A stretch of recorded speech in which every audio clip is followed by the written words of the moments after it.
Oke, halo guys, ketemu lagi sama saya Kurnia Bijaksana di Evolution Academy. Di sesi kali ini, saya akan membahas yang namanya Economic Cycle dan Wall Street Cheat Sheet. Ini mungkin teman-teman udah sering lihat, apa itu kayak grafik-grafik sama tambah di cocok logiin atau dianalogiin sama emosi-emosi orang dalam pasar sesuai dengan siklus pasar ya. Saat harga naik, emosi orang kayak gimana, saat harga turun, emosi orang kayak gimana. Kita bahas tentang hal ini dan kita coba cocokin sama Bitcoin seperti apa ya. Sebelum lanjut, disclaimer dulu bahwa ini bukan financial advice dan konten ini sebagai edutainment atau edukasi dikit dan entertainment.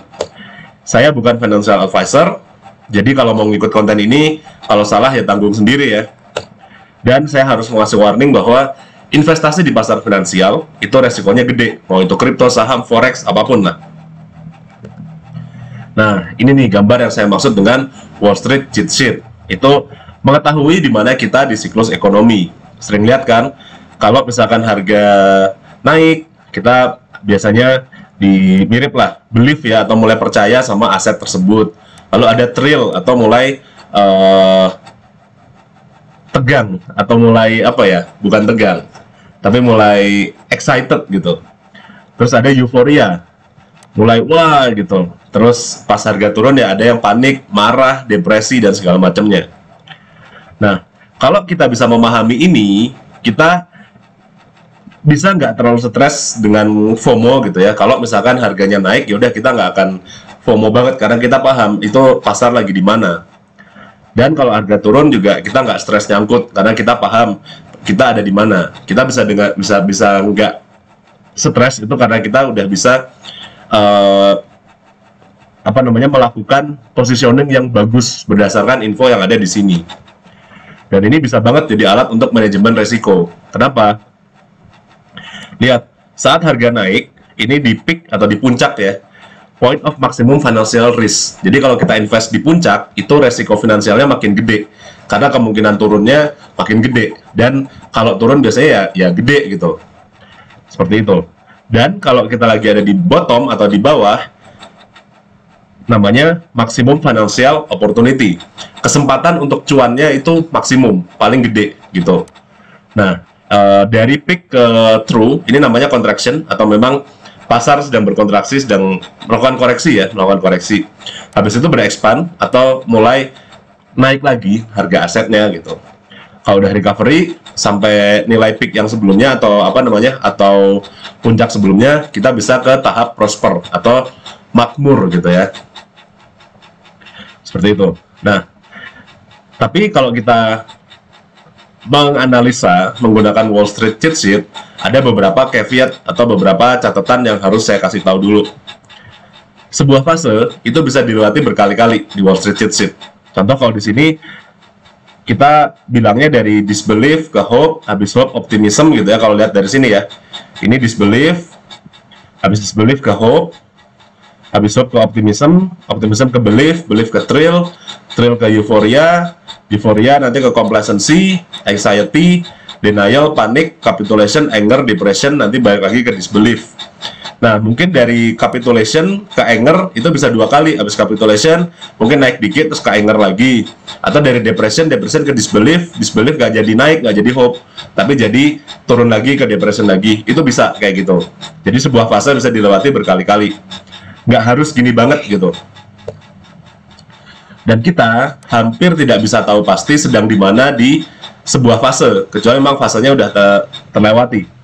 Contohnya pas saat Bitcoin di 69.000 pas bulan November, kita merasa harga masih bisa naik, padahal mungkin itu kita sudah ada di fase complacency, mungkin ya, karena habis itu langsung turun gitu. Kita merasanya ini belum euforia, baru thrill, bisa aja kayak gitu.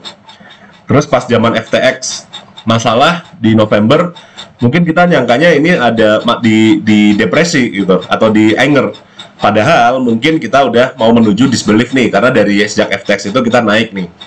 Bisa jadi kayak gitu. Kalau udah lewat baru kita bisa menganalisa dengan benar gitu.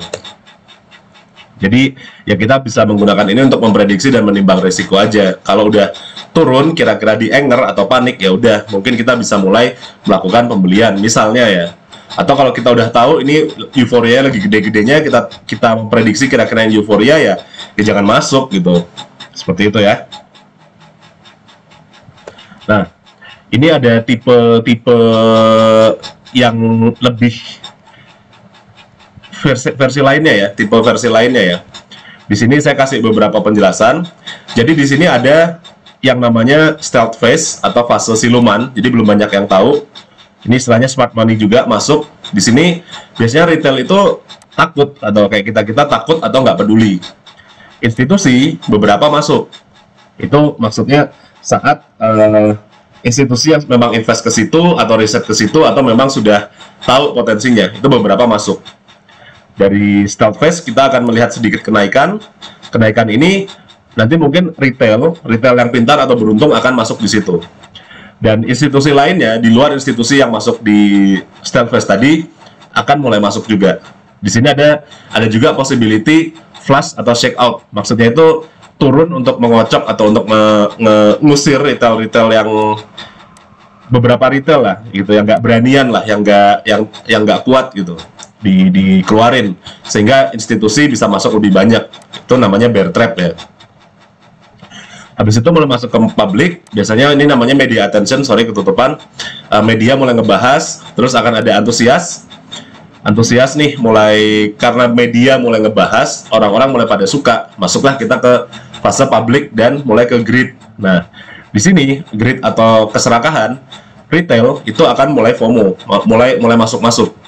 Institusi yang sudah masuk dari awal mulai di manage posisinya, mulai take profit sebagian, atau kalau lagi turun mulai buyback dan kayak gitu. Sementara itu media akan mulai nge-hype-in karena orang mulai lagi in di situ ya, media mau engagement dong. Nah, habis greed mulai delusi. Ini kalau kita pikir-pikir mirip dengan pada saat Bitcoin di 50.000 menuju 65.000 atau berapa tuh yang pas di tahun 2021. Di sini retail ini FOMO banget. Tapi institusi mulai take profit. Tapi media tambah nge-hype. Media mulai, Bitcoin masa depan, atau Tesla masuk, MicroStrategy masuk segini, El Salvador masuk segini. Kayak gitu. Di delusi dan paradigma baru ini mulai paling bodoh lah pokoknya, paling nggak masuk akal.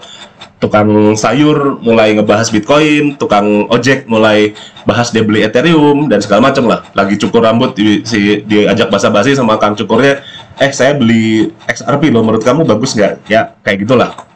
Terus kalau udah gitu, of course yang namanya siklus mulailah penurunan ya. Pas turun pertama mungkin akan denial dulu gitu.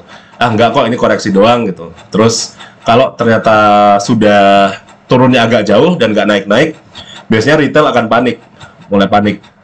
Institusi ya bodo amat, mereka udah take profit dari atas mungkin, dan mungkin dari profit itu mereka udah mau pasang posisi short gitu.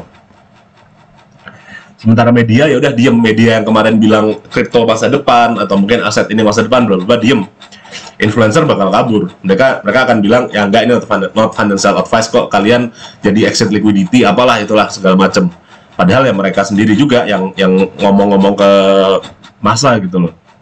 Mulai pada ketakutan, terus capitulation itu mulai, kalau di bahasa Sunda tuh mual balik gitu, atau yaudah ini nggak akan bener deh, turun terus sampai ke keputusasaan. Habis keputusasaan kembali ke min itu ke harga wajar lah bisa dianggap.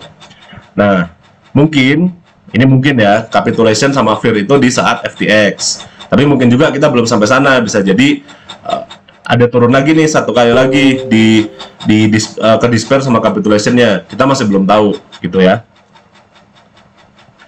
Seperti itu penjelasannya. Pokoknya sedikit info dari sedikit ini ya. Tanpa peduli sama fundamental, pokoknya pasar finansial adalah wahana di mana psikologi manusia yang bermain. Saya nggak peduli fundamental atau saham, misalkan ada earning-nya atau dividen atau apa, pokoknya kalau pasar itu adalah wahana psikologi manusia bermain, gitu aja. Seperti itu. Nah, saya mau ngebandingin Bitcoin dari 2018 sampai sekarang ke Wall Street cheat sheet-nya. Nah, di 2018 itu mungkin kita di euforia dan complacency ya. Mungkin di ATH-nya di euforia. Terus sempat turun dikit, ya ini complacency, atau kalau di sini kan istilahnya we just need to pull off. Ini ini koreksi doang, pasti bakal turun. Tapi sorry, ini koreksi doang, pasti turunnya bentar doang terus naik lagi. Ternyata turunnya tambah jahat nih, sampai ke sini. Nah, pokoknya jadi sampai di 3.000 dolar ini di 2019, yaitu sampai ke depression lah. Ini jadi selama 2018 itu fase dari anxiety, denial, panic, capitulation, anger, depression itu gitu. Terus mulai naik. Nah, naik ini namanya disbelief, karena banyak orang yang masih belum percaya, elah ntar juga turun lagi. Bener kan, turun. Nah, ini turun ini yang saya bilang tadi, ada bear trap atau nge-flash. Walaupun kalau selama secara makroekonomi atau secara fundamental ada pandemi ya, tapi ini nge-flash para retail-retail yang pada telat masuk mungkin ya dibandingin sama yang paling bawah tadi gitu. Ternyata dari sini mulailah disbelief sama hope lagi. Mungkin pas udah lepas dari garis biru yang ini, mulailah kita ke optimism, karena oh ternyata rally-nya bener, karena naiknya kenceng nih gitu. Habis itu mulai belief dan trail. Nah, belief itu mungkin pas di sudah dia nembus ATH 2017-nya. Di sini mulailah kita ke optimis dan belief nih. Wah, oke, waktunya naik, bam. Waktunya beli nih, all in, ATH, price discovery, apalah itu namanya. Naik, terus pas di sini mulai pelan-pelan kan, mulai koreksi kan. Muncul berita Elon Musk atau Tesla tuh punya Bitcoin. Bam, mulailah kita ke thrill dan euforia. Udah ini banget nih. Di sini puncak-puncaknya nih, artis bikin token, orang-orang pada tahu apa itu PancakeSwap, si ibu-ibu tetangga ngomongin token artis, si mungkin Mang Gojek kalian atau ya ojol kalian ngomongin tentang kripto, pokoknya segala macam lah. Orang yang tidak biasanya ada di kripto mulai ngomongin tentang kripto, itu disitulah euforia. Terjadi turun, naik lagi. Nah, naiknya ini cuman sedikit lebih tinggi daripada yang sebelumnya. Ini yang namanya complacency. Complacency itu kan kayak nggak usah khawatir lah, ini mah gini doang gitu. Sedikit ngeremehin lah. Ini merasa ya udah ini nanti mau naik lagi lah gitu. Tapi ternyata enggak. Mungkin pas udah di sini nih, pas di sini udah turunnya lebih jauh lagi, mulai anxiety. Lah kok nggak naik-naik? Katanya naik. Ya, mulai kayak gitu kan. Terus mulai denial. Menurut saya mungkin denial di sisi sini nih, ada naik nih. Oh iya, nanti mau naik lagi. Tapi ternyata enggak. Mulailah panik ya, karena kita lihat nih panik nih dari sini sampai sini turun terus kan, panik dan mulai capitulation itu mual balik ya mah nggak akan bener gitu. Terus ya mulai ada marah-marah dan segala macem. Nah, ini saya nggak tahu nih, area sini mungkin anger dan depression, dan ini adalah disbelief. Cuman berikutnya apa kita belum bisa tahu. Nah, menurut kalian gimana? Kalau menurut saya mungkin ini belum sampai hope ya. Mungkin kita bisa, kan tadi saya bilang satu fase bisa terjadi beberapa kali. Mungkin bisa depression, bisa ke anger lagi, kita masih belum tahu gitu ya. Menurut kalian gimana? Nanti kasih tahu di komen ya. Nah, oke. Sekian, dan sebelum saya menyelesaikan video ini, saya mau ngasih promosi bahwa saya membuka kelas trading yang akan dilakukan di bulan Mei ini.